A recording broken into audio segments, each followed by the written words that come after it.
بسم الله الرحمن الرحيم. السلام عليكم ورحمة الله وبركاته. مقعيق وفردوس إبراهيم. ما أنت تاريخ ذو سجالكي بشي كوبان 2019. وحن هنك السلام يا دمان أمد الصومالية المركز تيجوجان إن قف إن كستو إن تي وعلى كاس مديو آد بالدين سلامية آد نوالدين شعلهاي إلهي وحكرتشيني أنا مركز تيجوجتان بإنه نبضي برواقع إذن يلو مركز تدونك كجسو بنتهينا قول إيو مدنمو صوماليات إنه إلهي نقو أرساقه إنت هدان كجدبو كليب كيغان مانتا وحو دارين يهي وحي كل بيضا إذي هورا أبادنايين دارنايين كليب كيغو صومالي بل وحا جراه وحان كيابي صوماليين ها عرقتو كليب كيغو دول بهانتو هورتو كسعودا وحان أدونك إلهي وح كيابي يضا كيسا waxaan tagay last month Soomaaliya tagay waxaan soo maray meelo badan Muqdisho waan maray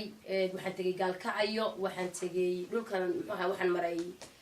Garoowe waxaan tagay meel la yiraahdo Galdogob waxaan tagay Laascaanood waxaan tagay Buuhoodle waxaan tagay muxuu ahaayay magaalooyin badan oo laamiga ana waan istaagtagay waliba kiliid baan ka duubay meel tukaraq magaalada la yiraahdo hadal badan dhaliyay waxaan doonayaa bal marka hore inaan maanta odroso waxa dhacday doorasho ma Puntland ka dhacday Puntland markay doorasho ka dhacday dhul bahanta maalmahan sida baalaleyda ay marba dhinac u yaaceen guuxa iyo gurdanka waa la yaabay maantana qaarko intooda badan goroday laalaadiyeen waxaan la yaabay adduunka horta Puntland ma sha Allah tabarakallah anu Puntland ma tagin waligay mana arkin Puntland waa dad sharaf leh ma sha Allah markaan tagay wadankooda say u dhisteen say wuxuu qabsadeen horumarkuu gaadhay iyo waxay higsanayaan nimayo horta guushaada gaadheen iyo wanaagaad samaysateen iyo reerkaasow ilaahay ha idin barakeeyo mid ka badan insha Allah higsada waxaan aad ula yaabay barigii hore xaqiiqiyan intaan wadanka tagin waxa la niman dhul marin dhaaya male dhul bahantu waxay yiraahdaan Puntland waanu leenahay de waxbaan dhul bahan ku leenahay yes Puntland barigay dhul bahantahan dhisteen ee ay barigay wax ka dhisteen de dhul bahanta dhul buu haystay oo uu lahaa illa ay hadda waxaan maanta la yaabanahay dhul bahanta waxa uu doonayo inuu majeerteen kula sheer gareeyo oo haysto bal nimanka dhul bahantow iyo dadka dhul bahantay naagihii no isku kiindarayba aaminsan inaad Puntland wax ku leedihiin yes Puntland waa dad hartiya yes adadaynu wada dhalanay yes oodna way isu xignaa wax waa wada leenahay waxay haystaan waa la leenahay waxaynu haysanana waa inala leeyihiin laakiin siyaasad haday noqoto maxaa la leedihiin aad haysataan waxa xataa deelqaaf ku adul bahante in la siiyo 17 xildhibaan oo meel la metelin oo cid la fadhiya waxa deelqaaf ku xitaa in la siiyo madaxweyne ku xigeen dalba ma haystaan horta maxaa wax lagu siiyay war ma jeerteeno war lacagta nimanka dhul bahanta siisaan ee xildhibaanadooda siisaan ee madaxweyne ku xigeen siisaan war dadkiina baahan wax ugu qabta dad aan waxba haysan oo aadan waxba ka faa'iideyn in mushahar la siiyo oo la yiraahdo xildhibaanaa leedihiin oo la soo xulo oo magac ah daanu waligay ma arag waxaan oo kale waxaan la yaabanay kuwa hanka ka qaba inay majeerteen wax ka dhigto oo ay Puntland wax ka noqdaan Puntland majeerteen kaliya ma lahaday mas'uuliyiin baa joogo harti badan baa ku ah laakiin Puntland oo dhan marka la hadlayo dhul bahante waxay idin kula shuraakoobeen male mara mudna inaad wax siisaan cadka quurka ahay la qabsadeen ay leeyihiin warnimayo anagu marka neefka la qala awlalada iyo cadka rag cuna ma geynay caloosha noo tuura war xitaa kaama istaahilaan wardadaadan waxba ka faa'iideyn inaad maanta lacag ku lumisid horta ma fiicina ninka soo baxayna waxa leeyahay congratulations ilaahay subhanahu wa ta'ala wadadka kii anfaca ka dhigo ee maanta kii la doortay anigu ma ogi wali mid la doortay laakiin ninkii la doortay lagu dhawaaqo de wadankaaga u shaqeynaysaa inaad arguuliyo gobonimo dhul bahanta waxaan leeyahay dadka idinka u xun waxaan idin sheegayaa waxaydan lahayn baa raadinaysaan warnin wadankiisii dhiibay isaaqintay soo duuleen dhul bahanta malayn tugniga kuma soo weerarin barqamaydaan kala adkaan oo dhulkaaga xoog lagaaga qaadin inta lagu kala qaybiyay oo lacag iyo man lagu daadiyay manka waxa leedahay bahalka geedaha ka daatay sagaarada iyo gaadhi cunto lagu daadiyay oo lagu yiri qayl sida lo'da caws lagu dhigay cuqaashaadii garaadadaadii iyo wax garadkaagii kamid yihiin baa wadankaagina la yiri waa lagu dul xukumaya intaad wadankaagii baad dhageysanaysaa oo mugdiyo faynuuska loo damiyay wadan ra kale leeyo leeranayana waad ka dhex gurdamaysaa waxaad puntland ka rabto ka raadinaysa ma sheegi kartaa dhulbahantow waxaad ku leedahay ma sheegi kartaa waddan baa dadka lagula shuraakooba waddan horta ma haysataan waa maya 17 xildhibaan baa la yidhi 17 xildhibaan ninkii ay doortaan baa soo baxa nin kasta oo soo baxo madaxweynaha 17kooda intuu dhaariyo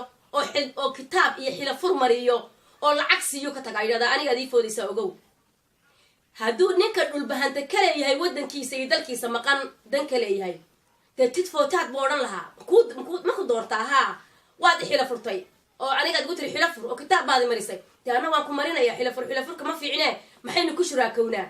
anigana maxaad waddankayga u qabanaysaa kuma yidhaahdo waxa kuu cad markaa ka somaliland la joogaa iskiisa u shaqo tegay ka puntland la joogana iskiisa u shaqo tegay waddan wuxuu kula shuraakoobay maba jirtaba bal puntland waxaa lagula shuraakoobay 17 nina la dhaariyey ay kula shuraakoobeen ay haystaan maanta meesha ma taalo ina maxay garaadada dhulbahanta garaad muxuu ahay garaad ismaaciil waxa weeyaan wuxuu taagnaa qoraxda saacadu qoraxda taagnaayo soo dhaweynayay musabixi faras ayuu guddoonsiiyey muxuu ku guddoonsiiyey muxuu ugu bedelay muxuu ku soo dhaweynayay kaalayo gabdhaheena kufso kaalayo dhulkayga dibindaabiyayo carruurtayada iyo dumarkayaga casarkii xaree waa uun intaa waxa meesha yaallaa moogta esan mana haysaaye garaad saleebaan oo maanta ugu faca weyn garaadnimada dhulbahanta adeer waxaan ku weydiinayaa last week bay ahayd markaad muusanaabaysay 5 xildhibaan baad u muusanaabaysa ood isku reer tihiin oo meeshaad rabtay aad ka arki weyday qoriga iyo muxuu ahaye goodinta iyo hanjabaadaad hanjabayso oo adeer laascaanoodba uma hanjabtida oo uma xanaaqdida waxaad sidaa ugu xanaaqday ma 5 ninba oo mushahar qaadanayoon xitaa magaaladii laga doortay aan dhisaynin waxaad tiri gabdhaan bixiyey oo cabdiweliyow faras iyo waxaan ku siiyey gabdhaheenni waxaad ku bixisay ma noo sheegi kartaa oo lagugu guday ina gumeednimada intaa leeg ragga eeganaya ee cuqaashoodii noocaa tahay ee gabdhahoodii bari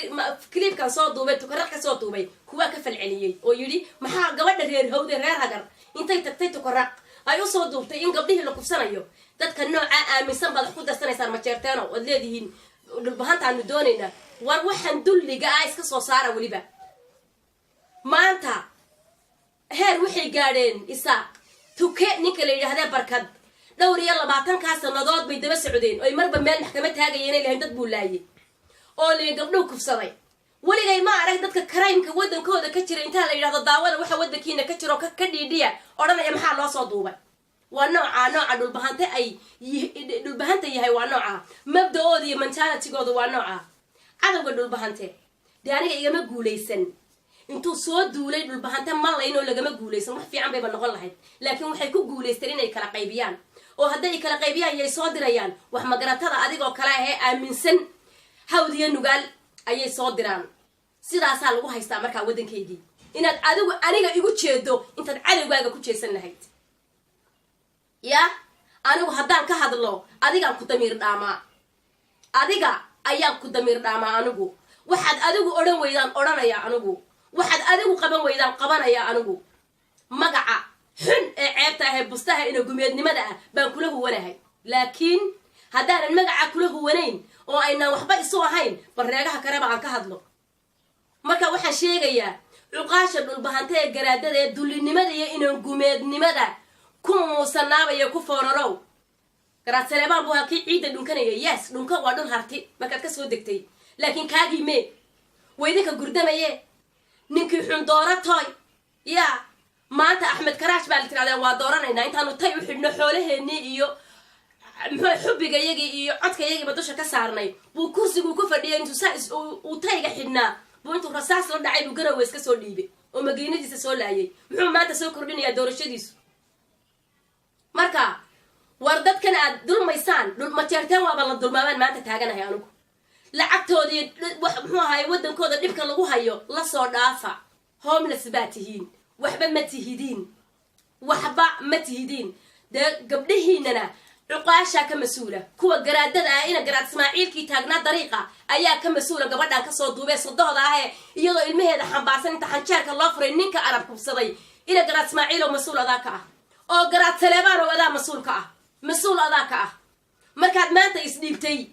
ee aad tidhi halkanaan fadhiyayaa oo 5 nin oo xil loo dhiibo tolkay ah oo qabiilkayga abaan dugsanayaa mas-uul baad ka tahay ogow ilaahayna aakhira wuu ku weydiinayaa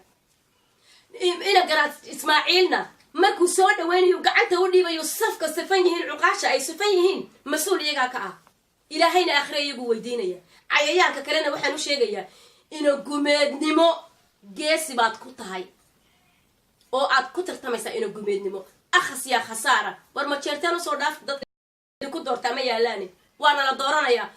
waddanka aad xadaane ood u dhiibtaan isaaqa u geysaane taasay idiin dooranayaan war xitaa madax kuweynenimada aad sheegaysaan aad leedihiin cadkaanu xaqa u lahayn baanu doonaynaa dhaha kaa xataa xaq uma leha ha siinina warsangeli siiya ama dashiisha siiya ama laylkasa siiya dhulbahante ma istaahilo dhulbahante intii horey qaateen aad xaqdarrada ku siiseen ayaa ah inaad maantana kasoo ceshataan السلام عليكم ورحمة الله وبركاته.